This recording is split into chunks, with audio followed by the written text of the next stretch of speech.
¿Qué tal, hermanos? ¿Cómo están? Les saludamos cariñosamente de Querétaro, desde Querétaro. Pues en esta tarde que pues seguimos con la continencia, pero gracias a Dios porque tenemos la palabra que no está presa. Así decía el apóstol Pablo cuando estaba en la cárcel. Bueno, yo estoy en la cárcel, pero la palabra de Dios no está presa, está por todo el mundo predicándose y enseñándose. Y bueno, queremos continuar con Gálatas, la epístola. Por favor, abran sus Biblias. En esta tarde veremos esta parte de capítulo 3. Vemos en el versículo 1, dice el apóstol Pablo, les llama la atención de una manera pues bastante exhortativa, ¿no? Yo diría que hasta reprensiva. Una reprensión es más fuerte que una exhortación. Entonces se ve por las palabras que él usa. Bueno, la situación ameritaba una reprensión manifiesta como la que está haciendo el apóstol. Y les llama, oh Gálatas insensatos. Esa palabra en el griego es anoetos, es una carencia de entendimiento, de juicio, de sentido. Anoetos es una persona que no es sabia, una persona que vive pues con un entendimiento distorsionado respecto de la verdad. Y entonces así les llama Pablo, Gálatas insensatos, y les dice, ¿quién os fascinó? Y esa palabra es la palabra vacaínos y vascaíno del griego, pues que algunos comentaristas la han interpretado como una palabra que quiere decir encantamiento con drogas que producen esos problemas mentales en la gente, ¿no? Y dice Pablo, ¿quién nos fascinó? ¿Quién os vascaíno? Y es una alteración del juicio, lo que hay en una persona que tiene estas características. La facultad de su intelecto pues está en un estado a donde su razón no está entendiendo de manera clara la verdad de Dios. Entonces esa persona afectado de su juicio, de su razonamiento, su entendimiento, les dice Pablo, ¿quién nos fascinó para no obedecer a la verdad? O sea, la verdad hay que obedecerla porque eso es algo que no es una opción que se nos da a los cristianos. Obedece la verdad si quieres o si no quieres, ¿no? No, la verdad hay que seguirla y estamos en la verdad. Es un camino precioso, maravilloso de paz, de armonía, de bendición. Y si es corto, pocos son los que andan en él, dijo Jesús. Pero una vez que está uno en el camino, pues debe uno proseguir ese camino, ¿no? Hay que proseguir hacia el premio, el supremo llamamiento que tenemos en Cristo Jesús. Entonces los Gálatas no están obedeciendo a la verdad. Les dice a vosotros ante cuyos ojos, ¿verdad? O sea, con los ojos abiertos, con su entendimiento, que estaban ustedes pues viendo todo lo que yo decía, lo que yo hacía, ante cuyos ojos Jesucristo otra vez vuelve a traer los principios y las bases del Evangelio, el centro, Jesucristo. Dice, ya fue presentado claramente. O sea, tú presentas a Jesús a la gente, mira, te presento al Señor Jesucristo. Ah, sí, pues ¿quién es? Ya le empiezas a platicar, a decirle quién es, lo que ha hecho y lo que quiere hacer por él y de qué manera lo quiere hacer. Entonces le estás presentando, así presentó Pablo y así presentaba al Señor Jesucristo pues a la gente, ¿no? Se los presentó entre vosotros, dice, como crucificado, ni más ni menos. O sea, la crucifixión pues es también la esencia de la que se desprende la justificación, la redención, la salvación, la reconciliación, la misma salvación. Entonces, Cristo crucificado, ¿verdad? El centro del Evangelio, predicado por Pablo claramente a los ojos de los Gálatas.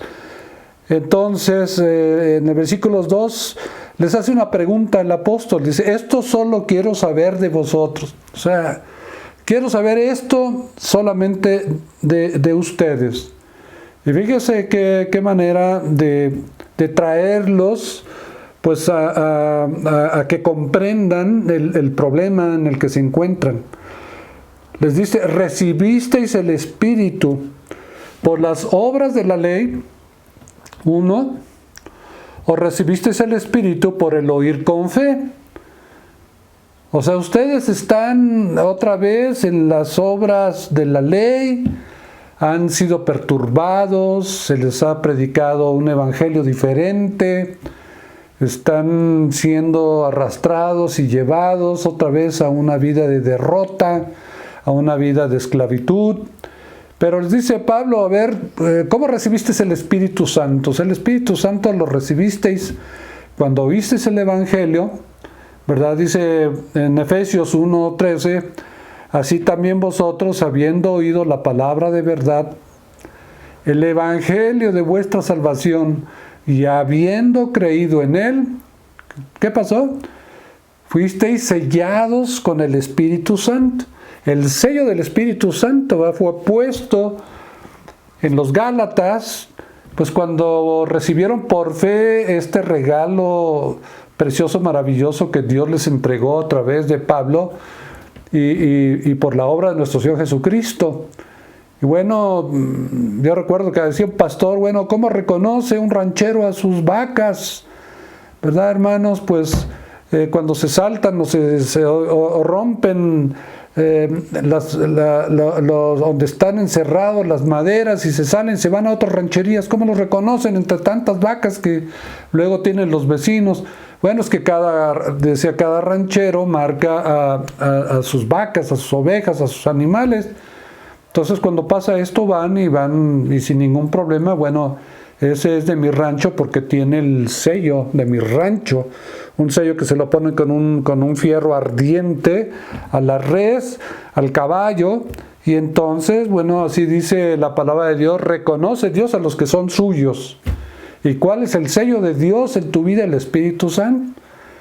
Cuando recibiste a Cristo por primera vez en tu vida, el sello de Dios, ¿verdad? La marca del fuego de Dios ardiente, sellándote con el Espíritu Santo en tu alma, ¿verdad? Ya les decía a los corintios el apóstol, que no sabéis que vuestro cuerpo es el templo del Espíritu Santo y que el Espíritu Santo habita en vosotros. Dicen que es las arras de nuestra herencia, es el sello del Espíritu Santo en tu vida. Y esto lo recibimos por fe, como tú y yo, como a los miles de cristianos, tú les puedes preguntar, ¿verdad? ¿Cómo comenzaste tu vida cristiana? ¿Qué fue lo que recibiste? ¿Cómo lo recibiste? Pues el Espíritu Santo vino a mi vida, ¿no? Bueno, entonces les dice en el versículo 3, tan necios sois, otra vez la palabra noeto. O sea, sois necios, pero va más allá todavía. Esta necedad, no solamente recibisteis el Espíritu Santo por el oír por fe, sino les dice, habiendo comenzado por el Espíritu. Ahí está, el comienzo de la vida cristiana es cuando se recibe el Espíritu Santo. Y esto es indefectiblemente, ¿verdad?, el sello de Dios para reconocer a los que son suyos, como para entender quién es del Señor y quién no. Y en este caso, bueno, esto es a lo que Pablo los lleva. Dice, habéis comenzado por el Espíritu vuestra vida cristiana, pero ahora, ¿verdad?, que se han apartado, tan pronto os hayáis alejado del que os llamó, ¿verdad?, por la gracia de Jesucristo, y ahora vais a acabar por la carne. O sea, comienza una vida espiritual de paz, de armonía, empiezas a conocer al Señor, a leer las Escrituras, empiezas a tener una relación preciosa con nuestro Padre, con su Hijo Jesucristo. Y cuando te empiezas a alejar de la palabra de Dios, empiezas a dejar de tomarla en serio, de estudiarla, de tenerla como enseñó el Padre nuestro, el pan de cada día, dánoslo hoy. Israel tenía que levantarse temprano a ir a recoger el maná cada día. Danos el pan nuestro de cada día.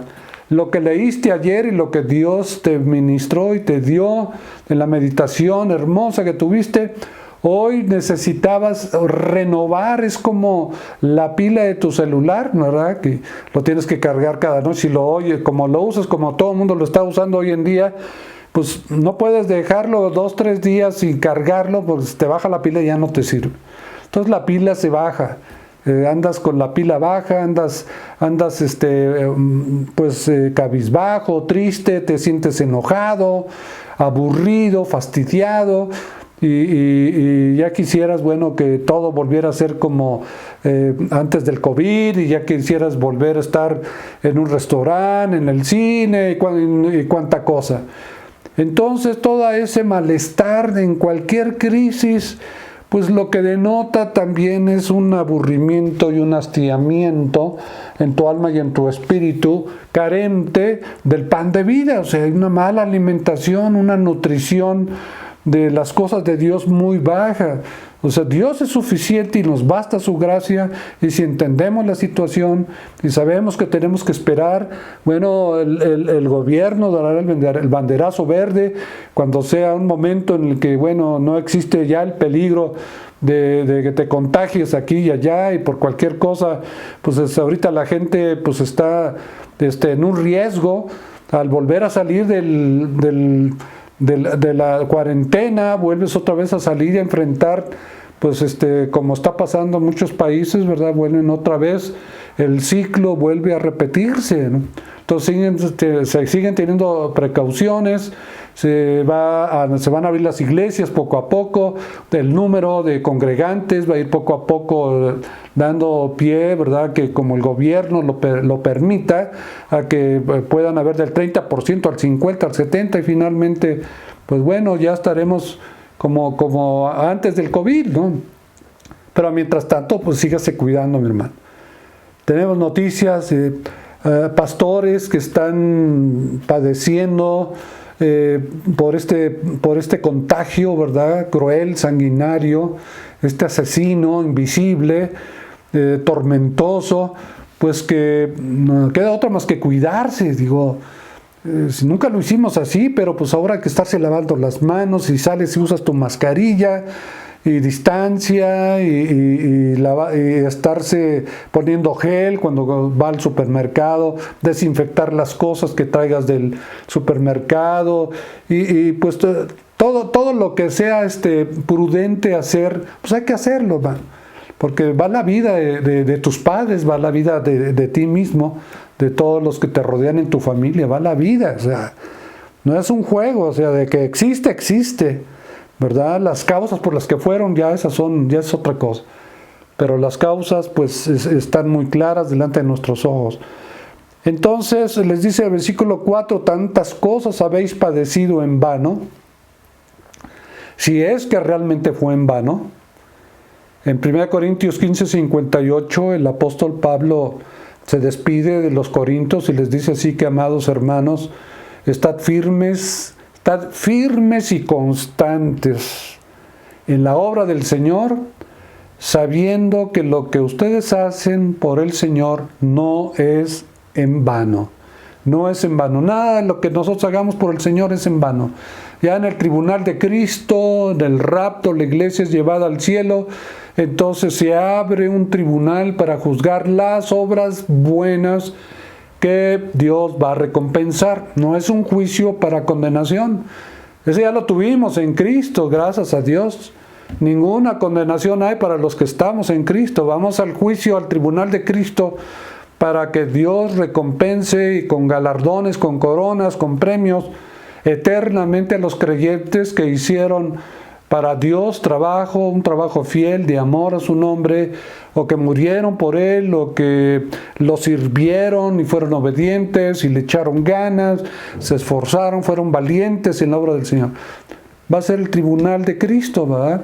Gracias a Dios por esa obra que Dios hará, a donde serán recompensadas muchas miles de personas fieles, diáconos, líderes, señoras, gente pobre, gente rica, gente anciana, niños, no sé. Dios recompensará conforme a sus obras a cada quien. Entonces, versículo 5 dice: aquel pues, aquel es Dios el Padre, aquel pues que os suministra el Espíritu y hace maravillas entre vosotros, ¿lo hace por las obras de la ley o por el oír con fe? Otra vez vuelve a la esencia, al principio de tu vida cristiana. ¿Recibiste el Espíritu Santo por la fe? Quiere decir que tuviste una experiencia real, verdadera. Y hay quienes lo recibieron por muchísimas otras cosas, ¿verdad? Pero por obras, ¿verdad? Pensaron que por obrar bien, portarse bien y hacer lo que es la religión, el esfuerzo del hombre tratando de alcanzar a Dios, lo que pasó en la Torre de Babel, ¿verdad? El esfuerzo del hombre tratando de alcanzar a Dios. Entonces, esto vuelve otra vez a comentarlo Pablo, y dice versículo 6, así Abraham creyó a Dios y le fue contado por justicia. Así Abraham creyó a Dios y le fue contado por justicia. O sea, Dios vuelve otra vez a traer el ejemplo de Abraham. Y yo supongo, porque para los judíos Abraham pues es el mero mero, ¿no? Es el papa para ellos, es el padre de la fe, es donde se inicia el judaísmo, ¿no? Abraham, Isaac, Jacob y hasta nuestros días. Y entonces, ¿verdad? A ver, ustedes que están escuchando a esos judaizantes que les están enseñando que la justicia divina es por obras, por guardar los mandamientos, ¿verdad? A ver, ¿cómo recibieron el Espíritu Santo? Ustedes comenzaron por recibiendo el Espíritu Santo y ahora están acabando en la carne, ¿no? Se están yendo otra vez a aquello que los esclaviza, aquellos que los lleva de nuevo pues a vivir sometidos, ¿no? a los rigores que tiene la ley, ¿no? O sea, son mandamientos que no fueron dados nunca para llevarnos llevarnos a la salvación, sino fue un instrumento que Dios usó para, en primera, supiéramos lo que es pecado, ¿verdad? Dice Pablo, yo no sabría qué es codiciar si la ley no me lo dijera. La ley es buena, pero nunca usada de la manera como lo usaron los judaizantes y como la usan hoy hasta hoy en día, ¿verdad? Muchas religiones, las religiones, decía, el esfuerzo del hombre tratando de alcanzar a Dios, esto es religión. Y lo que Dios hizo tratando de alcanzarte a ti, para hacer que tú vinieras a conocerlo, eso es bien diferente, es lo opuesto. Es lo que está Pablo tratando de volverlos otra vez a que entiendan, a traerlos otra vez a los rudimentos, al principio. Entonces, sepan, les dice, por tanto, que los que son de fe, es decir, si tú eres creyente y tú recibiste al Espíritu Santo en tu vida por la fe en lo que Dios hizo a través de su Hijo Jesucristo, tú eres entonces, lo que dice aquí, dice, estos son hijos de Abraham. ¿Por qué hijos de Abraham? Porque así viene la línea de la mujer. Recordarán las dos simientes, el estudio de las dos simientes, de la serpiente y de la mujer. Entonces viene de Adán, Eva, a Abel, Set, luego atraviesa por Noé y su descendencia, mas no por Cam, es de la otra línea, pero llega hasta Abraham, Isaac y Jacob, hasta nuestros días, también pasando por el Mesías, desde luego. Entonces, estos son hijos de Abraham, ¿verdad? La simiente de Abraham, lo vamos a ver en unos capítulos adelante, como lo explica Pablo. Y entonces dice la Escritura, previendo que Dios había de justificar por la fe, o sea, previendo que Dios había de justificar por la fe a los gentiles, dio de antemano la buena nueva a Abraham, diciéndole, en ti serán también benditas todas las naciones. Esa palabra en que denota posición, vimos por ejemplo el caso de Cristo, que se dice que estamos en Cristo, pertenecemos a Cristo, porque estamos en Cristo morimos, en Cristo fuimos sepultados, en Cristo resucitamos, en Cristo fuimos glorificados y estamos sentados en los lugares celestiales en Cristo. La posición bendita y maravillosa que tenemos en el Señor, una posición única, que no la tienen los reyes de la tierra, los presidentes, los líderes, los capitanes, la persona que tú me digas. tú tienes la posición más privilegiada que se pueda tener en esta vida, que es estar en Cristo. Y además es por la eternidad, ¿verdad? Qué maravilloso.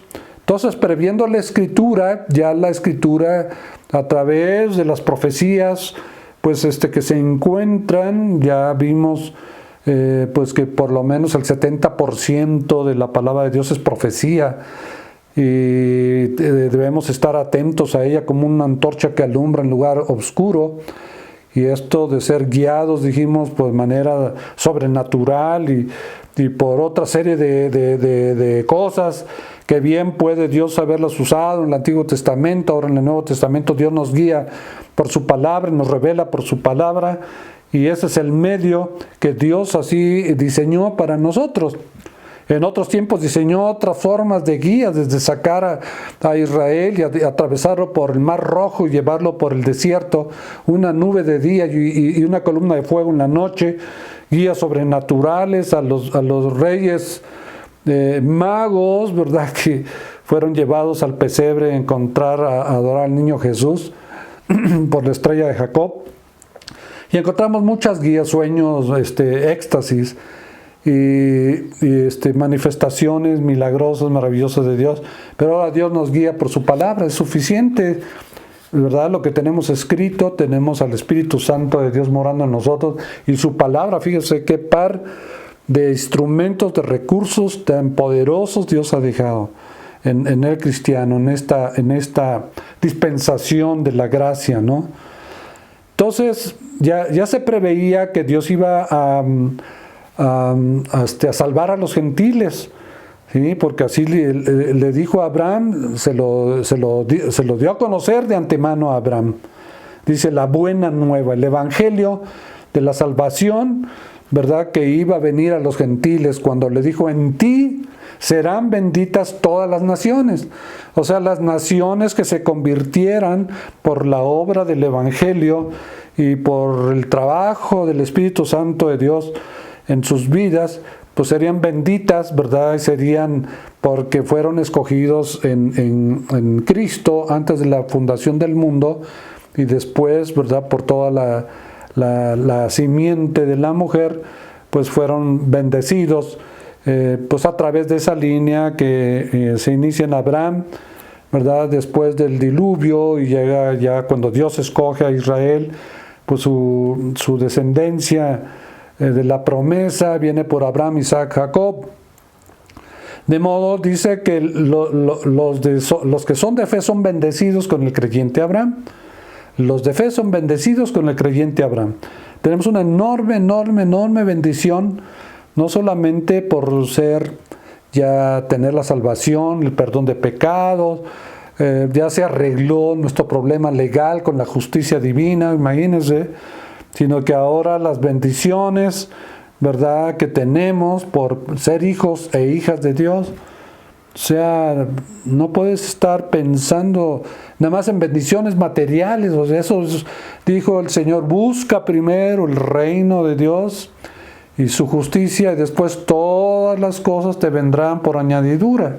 Todas las cosas te son añadidas cuando tú buscas primeramente el reino de Dios y su justicia. O sea, todo el esquema de lo que le llaman la piedad, el esquema del evangelio, ¿verdad?, que pertenecen pues al reino de Dios, son las cosas a las que Dios nos ha llamado a trabajar, a vivirlas, ¿verdad?, a predicarle ellas, enseñar de ellas, a seguirlas. Entonces somos bendecidos con el creyente Abraham, porque todos los que dependen, versículo 10, de las obras de la ley, fíjese, están bajo maldición. Entonces les dice: ustedes, Gálatas, que primero fueron rescatados de esta maldición, porque aquí lo dice, ¿verdad?, maldito todo aquel que no permaneciere en todas las cosas escritas en el libro de la ley para hacerlas. Entonces, esta maldición en la que estaban ustedes, Gálatas, Dios los libró, ¿verdad?, a través de lo que hizo Cristo. Lo dice el versículo 3, Cristo nos redimió, nos rescató, quiere decir, de la maldición en la que estábamos. Hecho por nosotros maldición, ¿verdad? La maldición que nosotros merecíamos y en la que estábamos, pues al estar en Cristo fuimos muertos juntamente con Cristo, y esa maldición que teníamos, de esa maldición nos rescató a través de esa justificación, ¿verdad? De esa muerte y bueno, todo el desarrollo y el proceso de la justificación que estudiamos en Romanos 6. De eso los rescató. Gálatas insensatos, ¿no saben que ustedes fueron rescatados de maldición y ahora regresan a la maldición? O sea, ¿en qué mente cabe, no? Dice el apóstol Pablo, insensatos, anoetos. Pues es lo que pasa, que ustedes fueron fascinados. Y esa fascinación, bascaín, ¿no? Que es una palabra que se usa, ¿verdad? Como comentaba por muchos pastores en posiciones que hablan sobre en liberación, etcétera. Es una posición que explica que esa palabra bascaínos pues se refiere a un encantamiento con drogas, ¿verdad? Que generalmente todos los satanistas, los brujos, hechiceros siempre usan drogas para hacer trabajos y todo lo H, ¿no? Y cuánta cosa, pues que todos sus menjurjes, ¿verdad? Tienen su hoyota, su pócima allí, y pum, le echan y ya nada más sale el humito, y ya nada más le echan a la manzanita, y ya luego se la llevan a Blancanieves, ya manzana enchamucada, hermanos. Y esta maldición, bueno, vino por una obra, un trabajo. No creo que les hayan dado alguna droga, ¿no? Para que ellos fueran desviados y fascinados, sino esa fascinación. Si ustedes estudian en Timoteo, ahorita en segundo año, la materia nueva que están empezando a estudiar, ahí en el capítulo 4, en el versículo 1, dice cosas que tienen referencia a esto que estoy comentando. Dice en el versículo 1, pero el Espíritu dice claramente que en los postreros tiempos, es decir, a partir de cuando Cristo vino hasta su segunda venida, en escatología se estima que es el tiempo, el periodo a los que se refiere la Biblia como los postreros tiempos, por algunas citas que, bueno, ya sería tomarlas y el tiempo como para verlas, pero esta es la posición que enseña esto, que en los postreros tiempos, dice Pablo a Timoteo, algunos apostatarán de la fe. O sea, un pagano que nunca ha estado en la fe, pues no va a apostatar de la fe. Alguien que ya está en la fe va a echarse para atrás, y como les está pasando a los Gálatas, están apostatando de la fe, ¿me entiende? Habiendo comenzado por el Espíritu, se van a la carne, entonces se desvían de la verdad con un evangelio diferente, por argumentos que, como hemos comentado, pues son engañosos, ¿verdad? Falsos hermanos que entran escondidas para espiar la libertad que tienen y para reducirlos a esclavitud otra vez de problemas de la carne, de pecados de la carne, ¿no? De pasiones de la carne. Porque cuando los llevan a vivir de manera que no están viviendo de manera espiritual, empiezan a vivir conforme a la carne.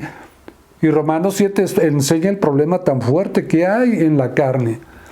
La ley del pecado que opera en la carne, que va a hacer que tú hagas cosas que no quieres hacer, pero porque empieza a controlar la carne, solamente la ley del Espíritu en Cristo Jesús te puede liberar de esa esclavitud, que fue lo que Pablo explica ya en el versículo 1, capítulo siguiente, en capítulo 7 y 8, que enseña la libertad a través del poder del Espíritu Santo en nuestras vidas. Entonces dice, en los posteriores tiempos mucha gente va a apostatar de la fe, igualito que les pasó a los Gálatas. Por estar escuchando, dice ahora, fíjese, el versículo dice, escuchando, apostatarán de la fe, escuchando a espíritus engañadores.